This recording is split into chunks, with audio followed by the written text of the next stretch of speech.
विशेष करके जो लोग डायरेक्ट सेलिंग के साथ जुड़े हुए हैं, नेटवर्क मार्केटिंग करते हैं, उन सबको आज यहां देख के सबसे ज्यादा गर्व और आनंद मुझे हो रहा है।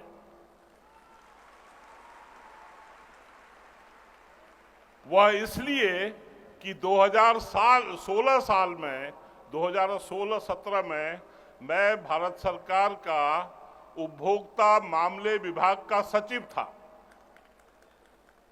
और उस समय आपके जो सब साथी यहाँ पर हैं, जो सब अभी कंपनी के सीईओ यहाँ पर आए, आपने सम्मान दिया, ये सब लोग 2016 में मेरे पास आए और कहने लगे हमें कानून चाहिए, हमें नियम कानून चाहिए। प्रवीण जी यहाँ पर हैं, प्रवीण जी बहुत समय से नियम कानून से आगे बढ़ते हैं, तो मुझे बड़ा अजीब लगा कि कोई इंडस्ट्री, कोई उद्योग के लोग, उनको कानून चाहिए। मैंने कहा हमारे देश में तो बहुत से कानून है और हम लोग पालन करने में बड़ा अच्छा नहीं लगता हमें।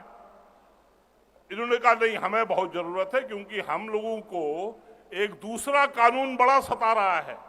वो कानून क्या था? Price chit money circulation.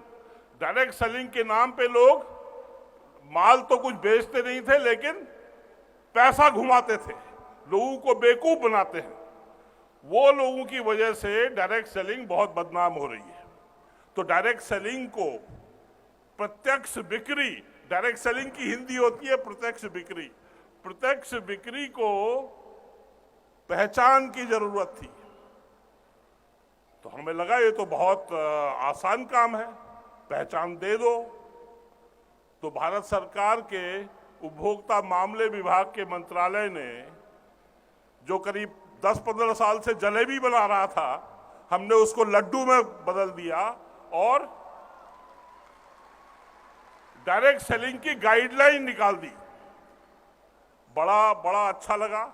और आज जब मैं पूरा हॉल इंदिरा गांधी स्टेडियम भरा पूरा देख रहा हूं महिला नारी शक्ति से, मुझे बहुत आनंद इसलिए आ रहा है कि 2016 में जो हमने किया वो बहुत अच्छा काम किया।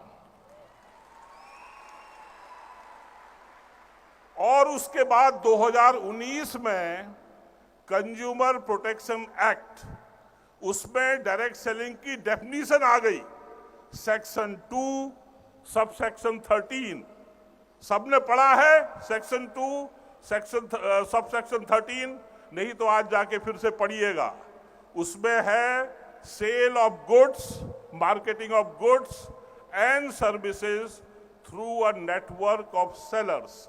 और आप सब लोग यहाँ पर जो हैं नेटवर्क ऑफ सेलर्स हैं। मनी सर्कुलेट नहीं करते हैं, आप लोग प्रोडक्ट को बेचते हैं, बहुत से सुंदर प्रोडक्ट को एक दूसरे के पास ले जाते हैं, रिश्ता बनाते हैं, पहचान बनाते हैं, एडवर्टाइज करते हैं। बहुत कठिन डगर है, बहुत कठिन काम है, लेकिन आपने अपनी ऊर्जा से, अपनी सहन शक्ति से, अपनी क्षमता से इसको बहुत आसान बनाया है। और इससे अच्छा क्या दिन हो सकता है? आज महाशिवरात्रि है, महिलाएं सब शिवजी में जल चढ़ाती हैं, लेकिन आज आपने पूरे इस मंच में डायरेक्ट सेलिंग के शिव को जल चढ़ाया है।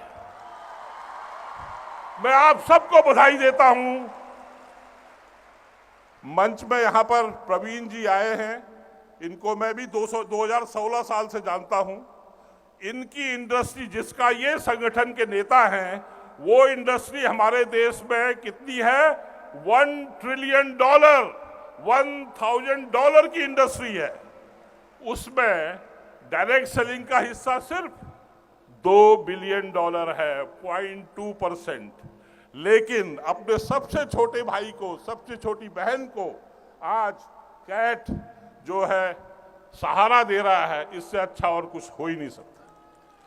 तो मैं कैट के सभी सदस्यों को, सभी जो भी यहाँ पर आए हैं, led by president and secretary Praveen ji और प्रेसिडेंट ऑफ कैट, मैं आपको बहुत बहुत धन्यवाद देता हूं कि 0.2%।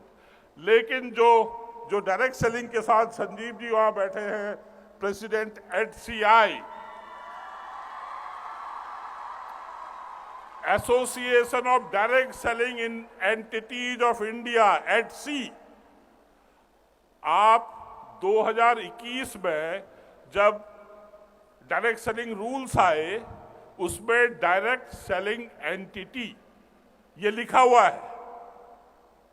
तो इससे पहले ही संजीव जी और उनकी टीम ने, हमारी जो कंपनियां हैं वेस्टेज, HHI, सॉफ्टनेट, ये दाजू जितेंद्र डागर जी की कंपनी, इन सब ने पहले ही सोचा था कि हम association of direct selling entities of India बनाएंगे।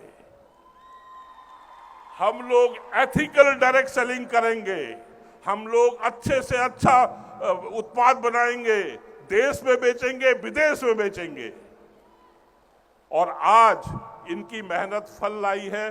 जब लाखों लोग यहाँ पर आए हैं, आप लोग सब डिस्ट्रीब्यूशन में हैं। आरसीएम जब हमारे पास आए एडसी में, तो हम और भी गर्वित महसूस किया। इतनी बड़ी कंपनियां वेस्टेज, आरसीएम, ये जो हैं आज एडसी का जो है, और एडसी में मान लीजिए डायरेक्ट सेलिंग रूल्स जो 2021 में बने हैं, एडसी की हर कंपनी एक एक शब्द लेटर एंड स्पिरिट में पालन करती है, करेगी, करते रहेगी। डायरेक्ट सेलिंग को एडसी बहुत आगे ले जाएगी। आज मैंने कहा कि 0.2% of the retail industry direct selling की है। एक दिन हम 2% पे जाएंगे, एक दिन 20% पे जाएंगे। प्रवीण जी, यस, हम 20% पे जाएंगे। उसका मतलब हुआ $2 बिलियन से $20 बिलियन, 20 बिलियन, $200 बिलियन। आज दुनिया में डायरेक्ट सेलिंग इंडस्ट्री सिर्फ $400 बिलियन की है, और कम से कम इंडिया की पॉपुलेशन दुनिया की अगर 20% है, तो 1/5, 5 में से 1 हिस्सा भारत का होना चाहिए था, वो नहीं है। लेकिन आज आपको देख के लग रहा है कि ये होगा, ये होके रहेगा। विशेष करके 60 to 70% महिलाएं इसमें फुल टाइम, पार्ट टाइम मेहनत कर रही हैं, और महिलाओं से ज़्यादा अच्छा रिश्ता बनाना, सहन शक्ति और ऊर्जा किसके पास होती है? किसी के पास। तो मैं बहुत बहुत बधाई देता हूं आप सबको। और इसके साथ हमारी और एक संस्था FDSA, federation of direct selling association, FDSA यहाँ पर हैं, गुप्ता जी हैं, किशोर जी हैं, और रेड्डी गारू हैं, all the way from Telangana, he is here. और FDSA के जो भी यहाँ साथी आए हैं, सबको, ये लोग पिछले 10, 15, 20 साल से लगे हुए हैं। और आपके डिस्ट्रीब्यूशन जो डिस्ट्रीब्यूटर जो डायरेक्ट सेलर्स हैं, उनके एसोसिएशन के सुरेंद्र वत्स जी आप लोगों के हमेशा साथ हैं। हम सब मिलके डायरेक्ट सेलिंग को बहुत ऊंचाई पे ले जाएंगे। Even sky is not the limit, आसमान भी आपकी सीमा न बने, यह कामना करते हुए मुझे आपने हमेशा ये सम्मान दिया है। मैं आप सबका आभारी हूं और हमेशा आपके साथ रहूंगा जहां तक संभव। धन्यवाद, नमस्कार।